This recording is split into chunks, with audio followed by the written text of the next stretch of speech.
welcome into another great evening at here. Tony Talks Trash About Music. I'm going to go back to one of my first couple videos that I put out. And, some of these things I have not done a song ranking, and I think some of them it's appropriate, some of them it may not be. But this is one that I think is damn appropriate. And coming from the great pen of Paddy, McAloon, and Prefab Sprout. I love this band. I think some of you love the band by some of the comments before. It's interesting that my video on what was lost before swoon did a lot better than the ranking video. For some reason, the album ranking video didn't hit like the other one, but they're there if you guys want to go back and check them out. I'm going to be counting down my 25 favorite Prefab songs, and let's get going here. Number 25, I'm going to hit the obvious. Two Wheels Good, Steve McQueen for Goodbye Lucille, number 2. That is one of the that's the song that is typically known as Johnny Johnny Ooh. That's a great great staple, and one of the gentle thing. Some people insinuated to me that when 80s music turns over from this, maybe this could kind of get its way onto the yacht rock boat, and I understand it from a I don't like the term of that, but I understand it from a stylistic standpoint. I don't think, even though there's a lot of difference in presentation, but I don't think there's that much difference between Prefab Sprout structurally, the songs, and Steely Dan songs. I mean, what's the difference? Not much. I mean, chord wise, they're not far off, and there's a lot of stuff that's jazz. I think there may be a little more breadth in the Prefab Sprout stuff, and perhaps a little more of the greatest players that were in the studio, from Jeff Porcaro, etc. Some of the great players ever in Steely Dan. But anyway, thought I'd mention that. 24, I'm going to go with the B-side. I'm going with Spinning by Linda from early back of one of the early singles. I don't remember which it was. It might have been Appetite. I don't remember. But it's one of the early singles that came for, and it's the back side of that, and it's got a great... That's Neil Conti doing that. When Neil Conti was I can't forget all my troubles. I just think the lyrics are great, and it's an interesting rework. What I like about Prefab too is sometimes they take songs and they take different angles on them. Number 23, the brilliant technique from Swoon.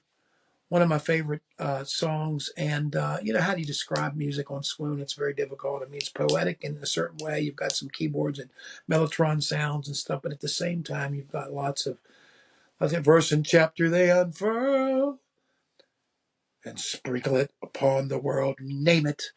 It's just such a weird way of flowing through the lyrics, but that's what makes it so great. Number 22, let's go to the first single ever. Limog, as they call it, Lions in My Own Garden, Exit Someone. This is about a girl, I believe, girlfriend of Paddy's, that was leaving and going away to school. And I think that's what this was about, and that's what I've heard. Maybe that's true, maybe it's not. Maybe I'm crazy. If I'm crazy, tell me that. Number 21. I like this song a lot, and it's kind of underrated because it's on that collection on the greatest hits, but I'm talking about The Sound of Crying. In fact, I played this song a couple times live myself, an acoustic version. It really works good. I did one where I cut everybody off guard at the place. I was walking through the audience starting my set off with this song. I'd heard it that day. I just thought it was something somewhat profound at that time. Number 20, the magnanimous title track from Jordan, The Comeback. Jordan, waiting for me there, end of the road I'm traveling. I love it. I love the vocals, love the production. Yes, this production's a little more crowded than the other stuff. There's a lot more to it. It's a little more of a harder sound than Two Wheels Good. You can hear a lot of a more heavy-handed Fairlight and keyboard work from Tom Dolby at that point. But nevertheless, that said, let's go from 19, Walk On, the B-side of, is it the B-side of Lions in My Own Garden? One of the two early singles. I think it's great the way it stops. And in the morning you'll be safe, da-na-na. No more excuses, nothing left to say. Walk on. I just think it's neat. It's different. It's a different type of thing. But you think about this, this had nothing to do with the Smiths or punk rock or later post punk or anything. It's just its own thing. This guy was just a tunesmith that wanted to. This is early evidence of that. Number 18. While we're talking B-sides, this is going to be loaded down with the. Um, I used to love to play this compilation a lot of times. I think it drove my family about half crazy, but there was this compilation of B-sides. It was great. But number 18, there's something about it that I love. I've been made the guest who stayed forever. Wendy's voice on it. There's something about that. Dun, dun, dun, dun, dun, dun. I actually think I told you before, but my band used to play that as kind of an interlude, that version. We wouldn't have the vocals, but I just loved it. I thought it was cool the way he plays that solo in it. It kind of sounds like, and funny, the guitar solo in that kind of whack. I mean, he does that a little bit in some of the other songs about that time. He's not really that kind of guitar player, Paddy isn't, but he can play some beautiful stuff. Number 17, the beautiful later released from Crimson Rib, or not from Crimson Ribs, the one for Let's Change the World with Music, God Watch Over You. Oh my God, that's hard to find fault with that one. I mean, even just depends on what you like. And I know that one came a little religious, heavy-handed, maybe for people. But it's more of a protection. It's more of a song of love, and I wish you protection. I pray that God protects you. I just think it's beautiful. God watch over. It's just a beautiful song. I love it. Number 16, I'm talking about the song that maybe hooked a lot of people into it. The beautiful voice of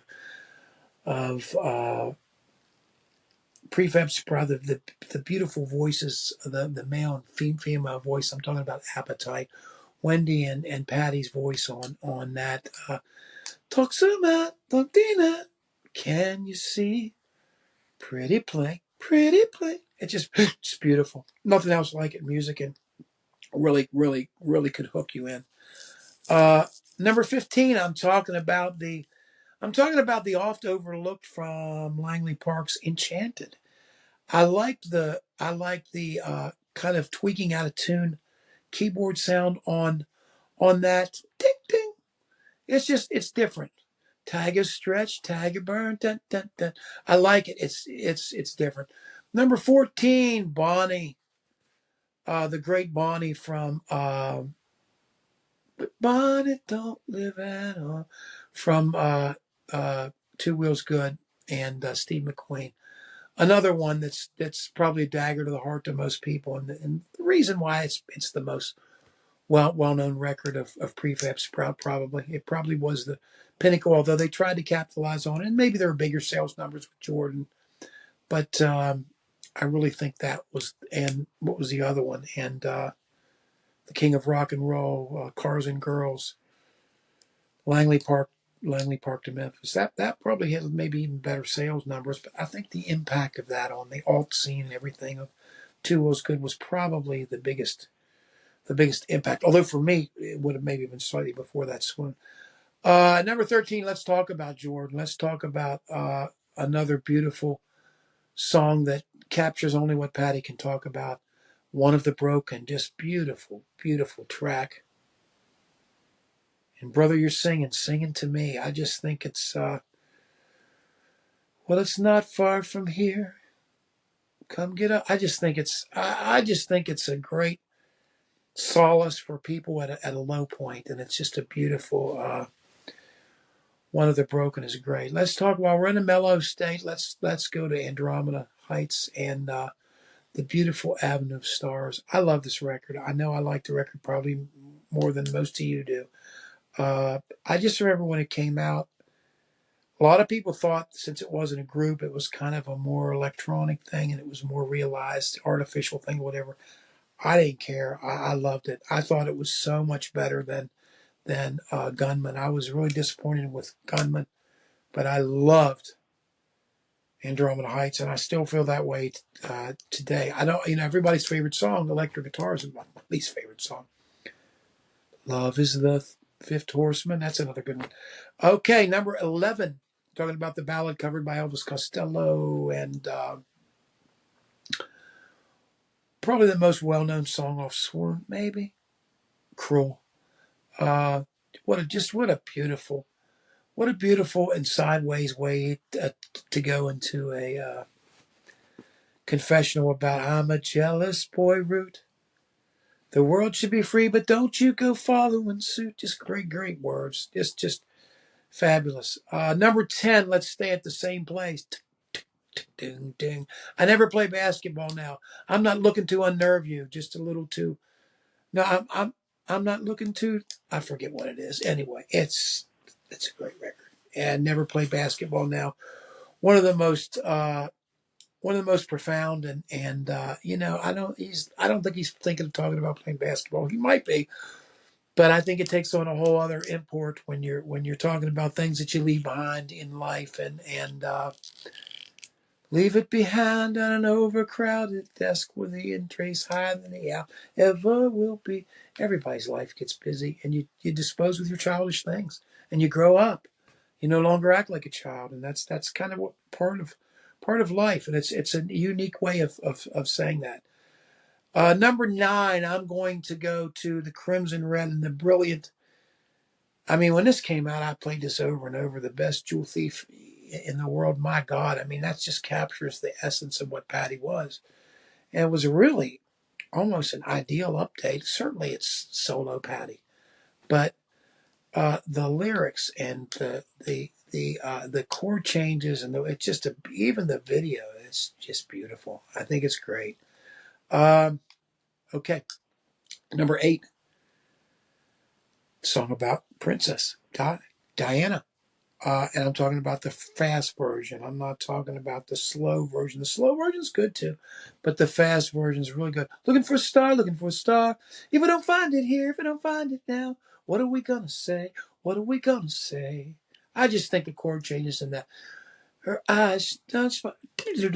I like the fast version better. That's my number 8. Number 7 is probably the peak of the record, the Ice Maiden from all those nights I dreamt of you, wonder where they are.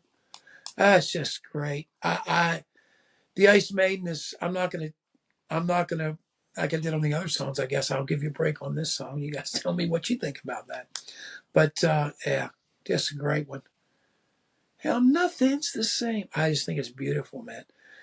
Number 6, let's stay there with probably, and I don't know why this gets to me, but it is really makes me reminisce about as a young guy. We Let the Stars Go.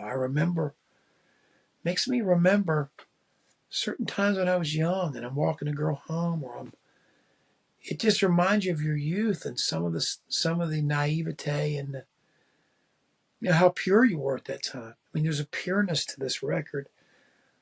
We Let the Stars Go free, and he's looking back now at the lady and they're married to somebody else, and you're thinking back, what was there a spark there? Was there? You don't think guys think about that stuff, huh? Girls, you don't think about that, do you? We do. Um, and this song is a perfect recitation of that. It's just your life sum total, and you couldn't get to the letter F until you did letter A and B and C. So until you went through those steps, and that's what it's beautiful about. Number 5, I'm going to go to the song I Feel Like Eureka Goggin. The incredibly beautiful, airy, weightless, and I still don't know how they got that sound. I guess Moondog kind of has a little bit of that airy sound too. But I'd like to really know for my own production's sake, how they got an air, how they get to sound like the air is rising from the floor. How they get that sound? Weightless is just something else, man. Weightless is just the cyclical circle thing that it's just beautiful.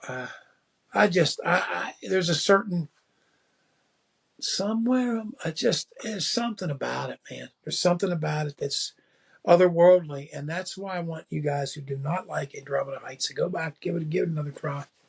I'm telling you, you've severely underrated it. If it's not one of your top few, I think it's worthy of that. I really do. Number 4, I'm talking about the great song And if you want to swan, 1-1, kid, you don't need the point. Elegance, elegance. My God, what a way to talk about things. What a song. Number one, to write a song about that. And it's just so dramatically stop and start, and the chord changes and something. Man, this is like Paul McCartney level. I mean, chord changes and stuff in this. This is just absolutely. I was gobsmacked with it. I mean, this and Technique back to back are just wow.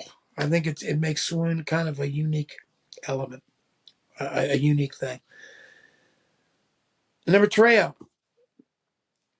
the only one I'm picking from protest songs, Wicked Things. I think it crushes, man. I like the drum, the way it's almost like it's one of those songs we write where almost the drum is almost like the rhythm guitar. Dun, dun, dun, dun, mother's good advice. I just like the way everything kind of moves from that. What could make a girl believe the wicked things he said? I just think it's beautiful. It's a shame, it ended up on this record. And I don't know why I think this record was unreleased, because it was released later. But I think it kind of lost a little bit. I think it deserved to be elevated, maybe to be on Jordan, or elevated to be on Langley Park. Maybe it didn't fit in with Langley Park since it's a little sunnier and poppier, but I think it's a great song, and I've never heard them play it live. I don't think maybe they did, but I think it's fantastic. Number two, let's talk about the reach over into your holster, take the bullets out, take your knives away, Venus in the Soup Kitchen, man. I mean, if there's ever a song about humility and here we are, and we're all here together, we're all suffering together. I'll soothe you if you soothe me. Masterwork. Venus of the Soup Kitchen, number two. And I've already told you about my number one. My number one is an awkward song. You want to call it awkward? I call it beautiful, man. Paul McCartney's Yesterday, and now make a start. Devil always has the finest tune. I'm sorry, but that was my favorite. I'm still looking for, if somebody gets this video and has a route to Prefab Sprout, please tell me what all those background vocals that Wendy and Fiona are singing. So lyrically simple, like a Maria. That part, but there's some stuff where they're talking about bees and that stuff. I want to know all the background. There's some part I cannot figure out, and if I could just recall it directly from here, I would make a plea. But I'd like to play the song, but I'd like to have those words, and I don't have those words. Number one, The Devil has the best tunes. Second single from Prefab Sprout, immediately preceding Swoon, when the band had swelled to have two girls, not one, but two girls. Thanks a lot, everybody, for tuning in. Do me a favor, do me a big favor, hit that like button, and you can subscribe to this if you haven't already. We'd like to welcome you aboard. We always welcome your list and your comments below. Please leave them, and I'm really looking forward to coming back at you guys again soon with the crew and solo, and with some new and interesting things. So thanks a lot for hearing me out tonight, and that's my Prefab Sprout Top 25. You guys have a good evening, and like I say, this is done around the holiday time, and a wonderful 2025 here from WildFlow and Tony Talks Trash. Thanks.